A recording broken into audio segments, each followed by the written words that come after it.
It has been another relentless day for the medics here as casualties continue to pour in. Tragically, many of those are children. Now, I have been out speaking to children here about their lives. I've been to see some of them in their homes and some of them actually here in hospital. And do be warned, my report does contain some images that distressed me, let alone you. Even in the most deserted streets, children play, run through the dust and sand. Evidence of the inescapable fact that the vast proportion of Palestinians here are indeed children. They tell us they've been evacuated after Israeli forces bombarded their homes. Despite their smiles, they have witnessed terrible things. So are they frightened? I'm not afraid. I'm not afraid. I'm not afraid. Our own translator is afraid. His family is stranded far south of here in Al-Najjar, cut off from where we are in Gaza City. He cannot reach them, they cannot reach him, and last night their neighborhood was hit and ambulances removed the injured. My kids are crying and my wife is crying and I can barely hear their voices with explosion in the background. And last night my daughter told me, "Dad, tell me I'm not gonna die." 6 years old girl asked her father to not die. Then this afternoon he learned 17 people in his wife's area had been killed by renewed shelling and ground fighting. His family has survived. All he can do is to listen to their wailing on the phone. It's right here to Shiva Hospital where the children who are hit are rushed. 10-year-old Anwar has shrapnel wounds and a deep burn on his thigh. He tells us relatives were killed in the attack.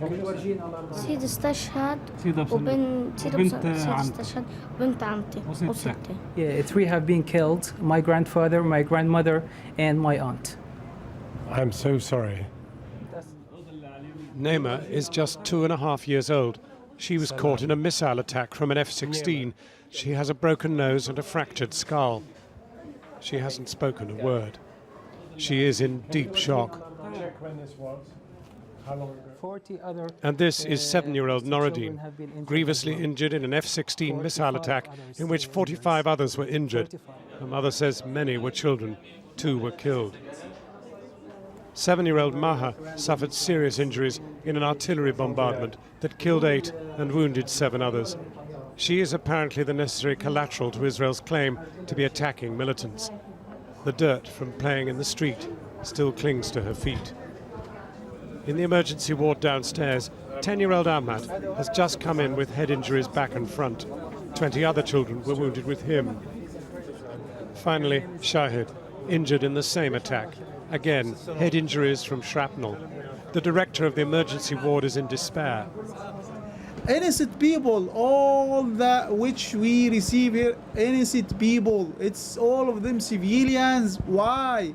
The question why and how, for how long, it's enough. I suppose to immediately cease fire now to save the innocent people. They are human beings. Where's the rights of human rights? Outside his office, bereft fathers weep inconsolably.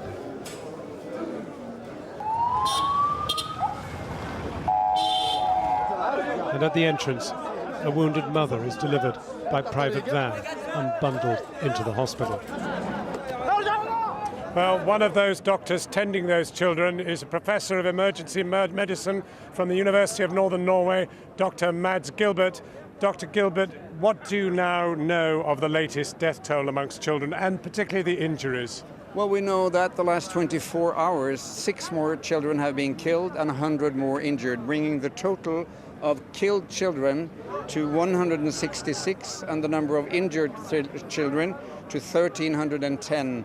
Total number of killed, including adults, is 695, and total number of injured, 4,519.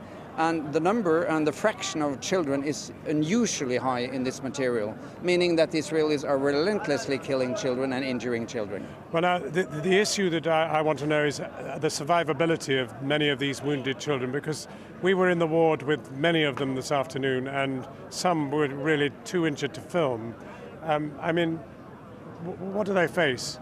Well, they face severe complications from the primary injury. Many of these children have complicated operation. I mean, Shifa has 250 surgeons, and we work around the clock. But many of these multi-trauma patients, they require an extremely high-level, university-level hospital competence, and Shifa is drained of resources. We don't have everything we need. Most of these multi-trauma patients should have been evacuated out of Gaza to have proper treatment. But I gather, in particular, pain control is devastatingly short. Absolutely, and we lack epidural catheters, local anesthetics, and so on, and I think that the total care, I mean, Shifa Hospital is doing everything they can for the children, yet the siege has caused the hospital to be so drained of resources and supplies that we cannot offer what these children should deserve, and of course many of them will die due to complications. So what relief could there be? Well, stop the bombing, lift the siege, and let this be an open place where international medical teams could come in and tend to the wounded. It's enough now. Stop the killing of children. Right, on that note, thank you very much.